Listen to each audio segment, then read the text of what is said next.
नमस्कार, मैं योगेश राणा।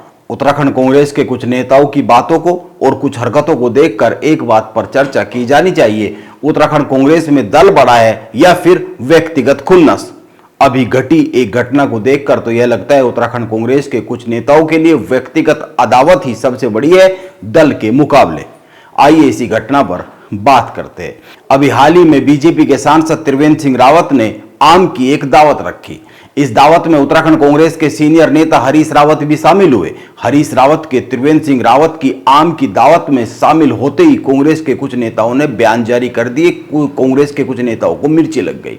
इन नेताओं की हरीश रावत के साथ चली आ रही पुरानी अदावत जाग गई। हरक सिंह रावत और रंजीत रावत ने हरीश रावत के त्रिवेंद्र सिंह रावत की दावत में शामिल होने को कार्यकर्ताओं के मनोबल को तोड़ने वाली हरकत बताया, गतिविधि बताया। हरीश रावत ने अपने ऊपर हुए इस हमले का बहुत ही करारा जवाब दिया है। कांग्रेस नेता हरक सिंह रावत ने कहा है, हरीश रावत के त्रिवेंद्र सिंह रावत की आम की दावत में शामिल होने पर मेरे खिलाफ ईडी और सीबीआई का छापा इन्हीं लोगों की देन है। उन्होंने यह भी कहा, यह ठीक है, राजनीति में संबंध अच्छे रहने चाहिए, लेकिन सत्ताधारियों की चापलूसी करने से कार्यकर्ताओं का मनोबल गिरता है।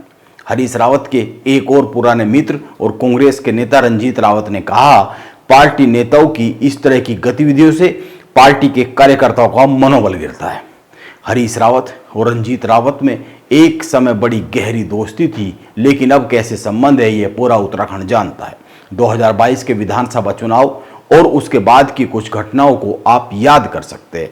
अपने ऊपर हुए इस हमले का हरीश रावत ने जवाब दिया है। हरीश रावत ने अपने सोशल मीडिया पेजों पर लिखा है, उन्होंने बहुत ही करारी बात लिखी है। हरीश रावत ने लिखा है, राजनीति की भी कैसी माया है, आम मैंने खाया और राजनीतिक मुंह पके के बीमार कुछ और लोग हो गए। मैंने दिन के उजाले में आम खाया, मैं रात के अंधेरे में मुख्यमंत्री जी के पास अपना या अपने करीबी का क्रेशर बचाने नहीं गया। न मैंने लोकसभा के चुनाव में चुप्पी साधने का किसी को वचन दिया। हरीश रावत ने रंजीत रावत का नाम लिए बगैर लिखा, राजनीति सिद्धांतों, विचारों और परिश्रम का खेल है। मैं उन लोगों से सीख नहीं लेना चाहता हूं जिन लोगों ने विधानसभा चुनाव से पूर्व हुए सल्ट के उपचुनाव में पार्टी उम्मीदवार के खिलाफ खुलेआम काम कर सल्ट में जी तोड़ मेहनत कर रहे कांग्रेसी कार्यकर्ताओं और नेताओं का अपमान किया था। हरीश रावत यहीं पर नहीं रुके, उन्होंने बगैर नाम लिए हरक सिंह रावत को भी करारा जवाब दिया। उन्होंने लिखा अपने सोशल मीडिया पेज पर, मैं तो 57 साल से कांग्रेस की राजनीति में एक निष्ठ भाव से एक ही स्थान पर खड़ा हुआ हूं और जो स्थान बदलने के विषय में माहिर है, जिनके विषय में कहा नहीं जा सकता कि आज कहां है और कल कहां होंगे, ऐसे लोग कम से कम मुझे पार्टी की निष्ठा के संबंध में उपदेश न दे तो अच्छा ही होगा। हरीश रावत की एक बात सही है, राजनीति के अंदर राजनीतिक सौहार्द और शिष्टाचार बना रहना चाहिए। आपको याद होगा, जिस वक्त त्रिवेंद्र सिंह रावत उत्तराखंड के मुख्यमंत्री थे, उस वक्त हरीश रावत आम की दावतों का आयोजन करते रहते थे। उन दावतों में मुख्यमंत्री रहते हुए त्रिवेंद्र सिंह रावत शामिल होते रहते थे। इतना ही नहीं, अभी भी उत्तराखंड की बीजेपी सरकार के मुख्यमंत्री पुष्कर सिंह धामी कभी कभी हरीश रावत से घर उनके जाते रहते हैं मिलने। सार्वजनिक जीवन में विपरीत विचारधारा, सत्ता और विपक्ष के नेताओं का एक दूसरे के यहां पर आयोजन और समारोह में मिलना मिलाना होता ही रहता है। यह एक आम बात है, यह होता भी रहना चाहिए, इसे सामान्य घटना ही माना जाना चाहिए। लेकिन कांग्रेस के कुछ नेता आपसी अदावत भूल नहीं पा रहे हैं। ये एक दूसरे के खिलाफ बोलने के लिए घटनाएं ढूंढते रहते हैं, जबकि हर चुनाव के बाद यह बात चर्चा में आम होती है। उत्तराखंड में कांग्रेस के नेताओं का मनमुटाव पार्टी को नुकसान पहुंचाता है।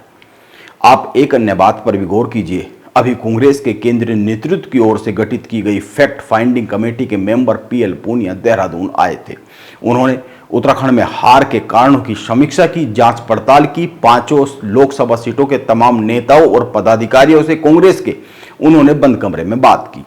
इस पूछताछ में हार के जो 2-3 बड़े कारण निकले, उनमें सबसे बड़े जो 2 कारण हैं, उनमें सीनियर नेताओं का जिम्मेदारी से पीछे हटना, जिम्मेदारी लेने से बचना, चुनाव लड़ने से बचना और सीनियर नेताओं में आपसी कलह का जो पाया जाना है। यह बातें उत्तराखंड की मीडिया में छपी है।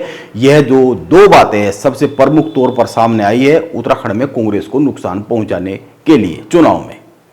उत्तराखंड कांग्रेस के प्रदेश अध्यक्ष कान मेहरा पार्टी के नेताओं के इस तरह के रवैये पर मीडिया में अक्सर बात करते ही रहते हैं। लोकसभा चुनाव के बाद उन्होंने खुलकर बात रखी है, लेकिन कई बार लगता है उत्तराखंड में कांग्रेस का यह स्थायी चरित्र बनकर रह गया है। इस तरह की घटनाओं को देखकर तो ऐसा ही कहा जा सकता है। नमस्कार, मैं योगेश राणा।